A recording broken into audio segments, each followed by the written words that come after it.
I ultimately made my sister-in-law pay a stunning price, and it all started with a seemingly insignificant disagreement. My sister-in-law, Clara, and I had a long-standing childcare arrangement that had been the backbone of our family's routines for years. Since March 2020, without a hitch, Clara would watch my 2 children 3 days a week, and I would reciprocate, looking after her 2 little ones for 3 days as well. Any changes to this meticulously balanced schedule were always discussed weeks in advance, ensuring no one was left in a lurch. This system was a lifeline, especially for me, as I work in a field that requires absolute professionalism and a pristine record, childcare. The thought of any blemish on my professional standing was, frankly, terrifying. Then, a couple of weeks ago, a simmering disagreement between Clara and me finally boiled over into a full-blown argument. The air between us was thick with unspoken tension, but the childcare agreement loomed large. The very next morning,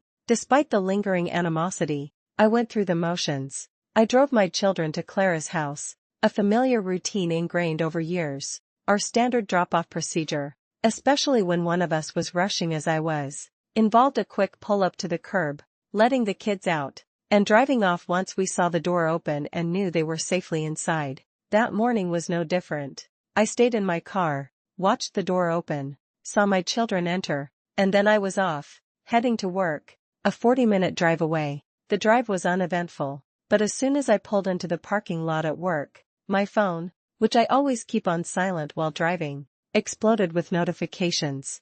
There were 20 missed calls and even more texts, all from Clara. Her messages were clear and chilling. She no longer wanted to watch the kids, citing our argument from the day before. I noticed her first text had actually arrived just before I reached her house, but I hadn't seen it then. A cold dread washed over me. I immediately called her back, my voice tight with a mixture of disbelief and panic. "I'll arrange to work from home," I told her, "then I'll come get the kids." Her response was chillingly calm, delivered with an edge that spoke volumes about her anger. "You have 45 minutes to get back to my place, or I'm calling the police." I felt a surge of adrenaline, my mind racing. Calling the police for something like this was an extreme reaction, especially given our history and the understanding we had. I immediately went to my supervisor, explained the dire situation, and thankfully, she was understanding. She told me I could leave after I wrapped up a few urgent tasks. Those few things unfortunately cost me 20 precious minutes. By the time I raced back to Clara's house, just over an hour had passed since her ultimatum.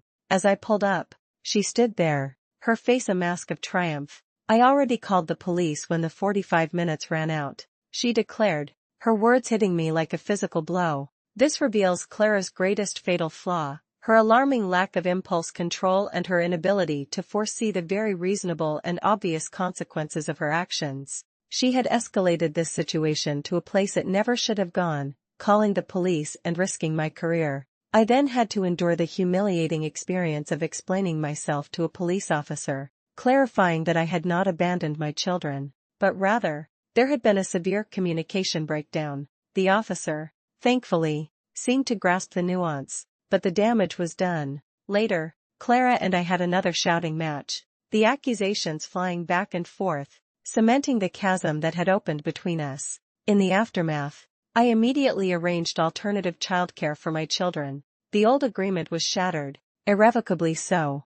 I began to mostly ignore Clara, the betrayal too fresh and too deep to easily dismiss. Then, weeks later, she reached out. She apologized, her tone surprisingly contrite, and asked if I would be willing to reinstate our old childcare arrangement. My response was immediate and visceral. "Go fuck yourself," I told her, the words leaving my mouth without hesitation. I work with kids. Clara knew, unequivocally, that a child abandonment charge on my record would end my career in childcare permanently. Her decision to call the police was a massive, malicious overreaction, a weaponization of the law against someone she supposedly cared for. As far as I was concerned, if she needed a babysitter, she could go whistle. Clara, however, saw things differently. She insisted that if I had only checked my phone, or spoken to her that morning, or returned promptly, she wouldn't have needed to call the police. She argued that I had brought this upon myself, claiming her initial text was a warning,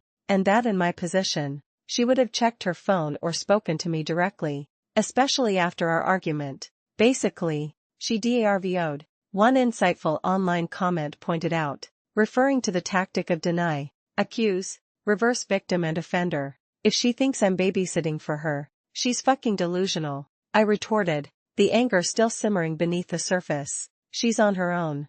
As another user online astutely put it, she still blames you for her calling the police, which means she isn't sorry and would do it again. Her losing me as a babysitter was a direct consequence of her own actions. My refusal, I knew, was having significant ramifications for her family. It was looking increasingly likely that Clara might have to quit her job, as the cost of a babysitter for her children would exceed her earnings. This potential income loss could force them to move to a cheaper location, far away from their current support system, and my brother might have to take on extra hours just to keep them afloat. In an extreme, truly devastating scenario, they might even lose their independence entirely and be forced to move in with her parents, who lived hours away. My mother and brother, naturally, were not pleased. They both called me an arsehole. They argued that there were no lasting legal consequences to Clara's call to the police, and that while she overreacted, she had apologized. They urged me to move on if I truly forgave her. Your mom and bro need to take a flying leap though for encouraging you to sweep this under the rug. Another commenter passionately stated, she has shown you her true colors. Now believe her and follow your gut instinct of cutting her out. What would you do when a trusted family member betrays you in a way that could ruin your career and livelihood? In today's story, my choice was a masterclass in how to handle it. The core lesson here is that actions have consequences, and sometimes, those consequences are severe and irreversible. Even a sincere apology cannot always undo the damage caused by a profound breach of trust. So, tell me, what would you have done in my position?